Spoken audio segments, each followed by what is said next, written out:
What would you do? Your new toy's been sitting around for a whole month and you've finally got number plates on it. Like all new old 928s, it does need some essential checks.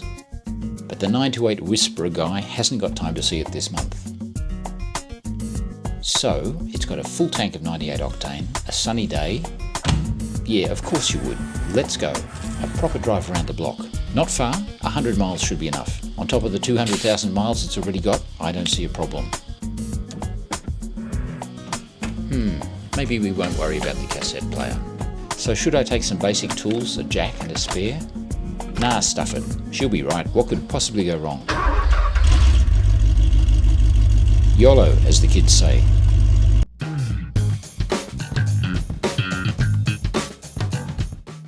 First drive. Where we go? Spencer. There's a lovely cafe there. Steering's heavy. At slow speed. I expect that'll get better. Oh wow, this car's got cruise control. It'd be unusual if it works properly. All good. Temps are good. Hey! Feels nice.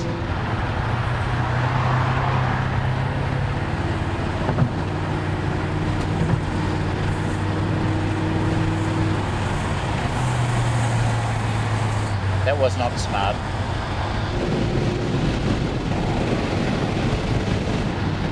So there we are, there's 110 on the freeway. Try the cruise control.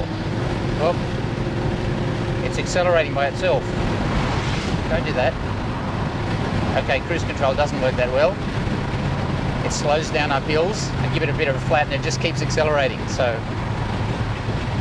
can't have that. It's a fairly high stall torque converter, so when you're cruising downhill, we're doing 110, the idle, it just drops right back to about 1700 revs. So you put a bit of throttle on and then it doesn't change its speed, but the revs come back at 2300. So it's quite lazy in that way. Manual's a completely different car. A journalist once wrote that if you're just burbling along in a 928, minding your own business, on an empty road, on a nice day, sun shining, with that gentle purr of the V8 in the background, that everything is going to be right. And it is really nice. Look at that, windows down. No buffeting. There's a gentle tugging on the seatbelt from the wind, which is quite comforting in a way. It's quite nice. I know we should be taking it down to Bruce ASAP to get water pump, timing belt. The reason I've got confidence to drive this car today is that even though it was a couple of years ago, it was serviced by Porsche Melbourne, and they did check the cam belt and said it was serviceable according to the invoice. That was before my ownership, before the previous owner's ownership, and it was a few years ago, but it was only a few thousand Ks ago. So with that in mind, I'm confident just to give it a little drive, take a chance. It's going to be a good car. Let's try the stereo. Absolutely useless. Let's not try the stereo. Now we're in a 60 zone. Now how peaceful is that?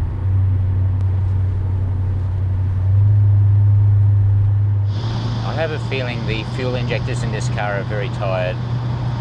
They're probably original.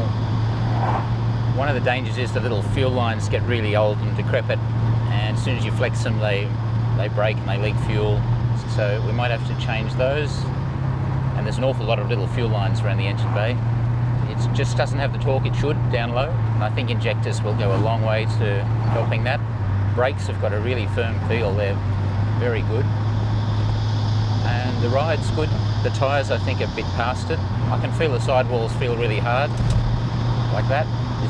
Second gear, ease it on, 4,000 revs, that wasn't even 4,000, third gear, fourth gear,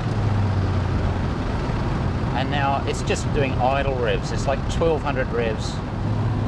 Porsche's meant to be driven on corners. Hey, we've got some corners coming up, so we'll keep the revs nice and low through the whole thing. I don't think we won't go over 4,000 revs, and just keep it flowing so we're not stressing the cam belt just in case.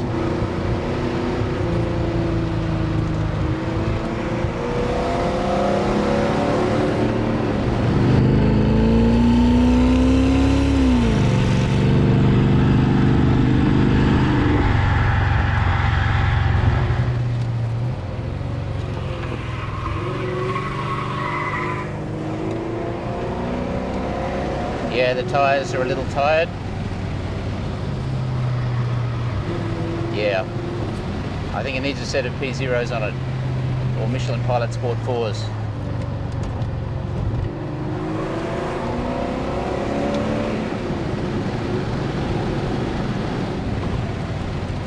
Brakes are really good.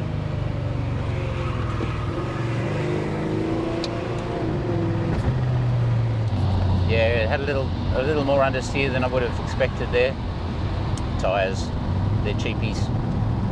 You can tell I'm just being really easy on the motor. We're not using anywhere near full throttle, just cruising along.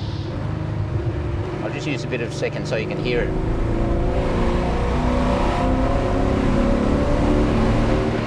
Okay, 4,500. Broke my rule. Third here, second.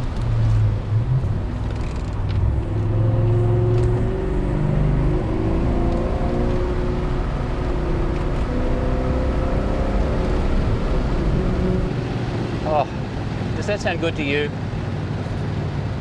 This will be good. Suspension is much tighter than I expected. There's a tiny bit of play on the freeway, a little bit of float in the front end. Might have been just the wind, but once you start putting some load on it, it was actually really tight. But the front tyres just don't have enough grip.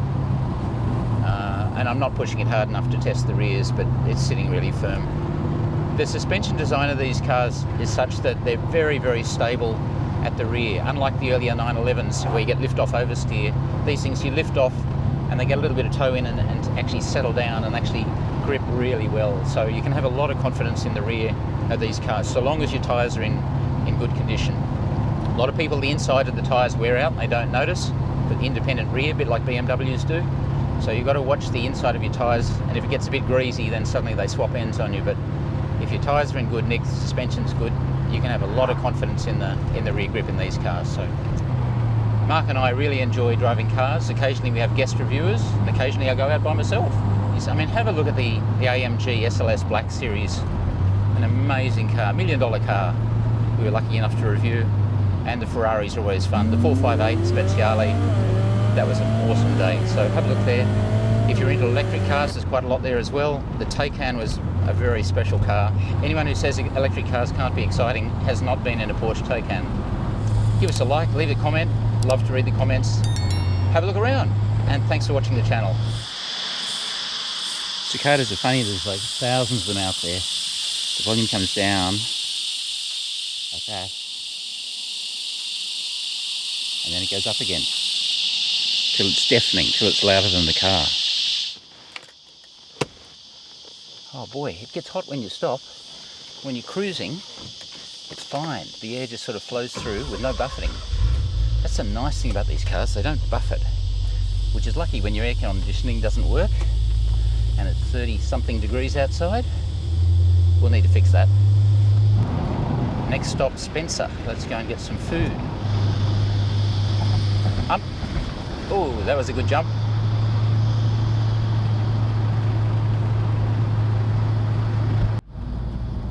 And here we are at Spencer.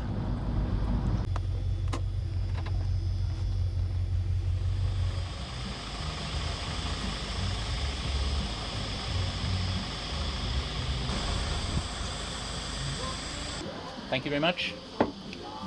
You got Jack Johnson on permanent repeat down here, don't you? Oh yeah, I love it. Beautiful. As long as it's not playing the same song. It suits the mood of the place, doesn't it? Yeah, it does. It's a good one. Cheers. Cheers. Just before you get started, Yeah. can I just ask you about your 9 to 8. Yeah, sure. You spend 5 minutes sitting at the table there, everyone comes and starts chatting to you, you feel like you're a local. Dave was just chatting to, been here 37 years. So when you think about it, this car I'm driving's been on the road even longer than that. All right, so there you go. The Anchor at Spencer, nice little town. Dogs sleeping on the ground.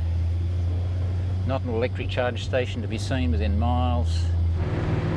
Yeah, 9 to 8s, when you get moving, the faster you move, the better they get.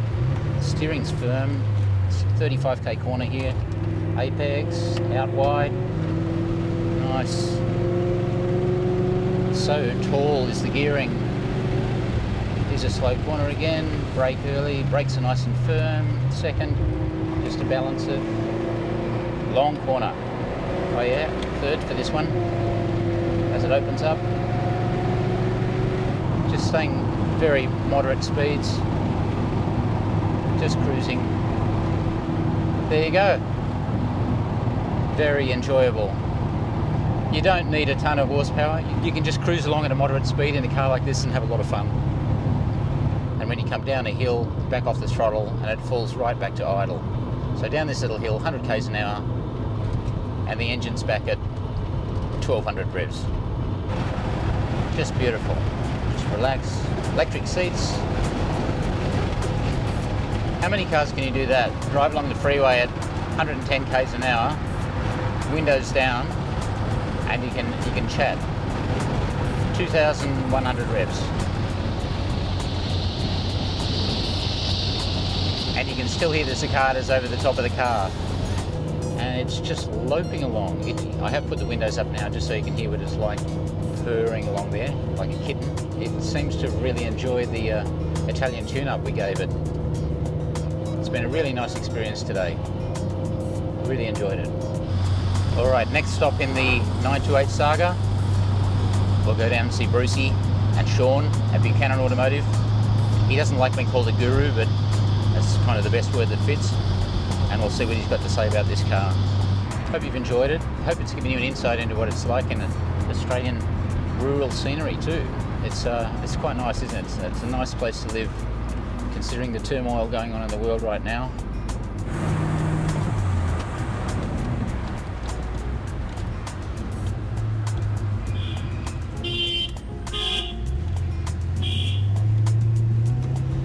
It was awkward. He stopped at the green light. Very awkward.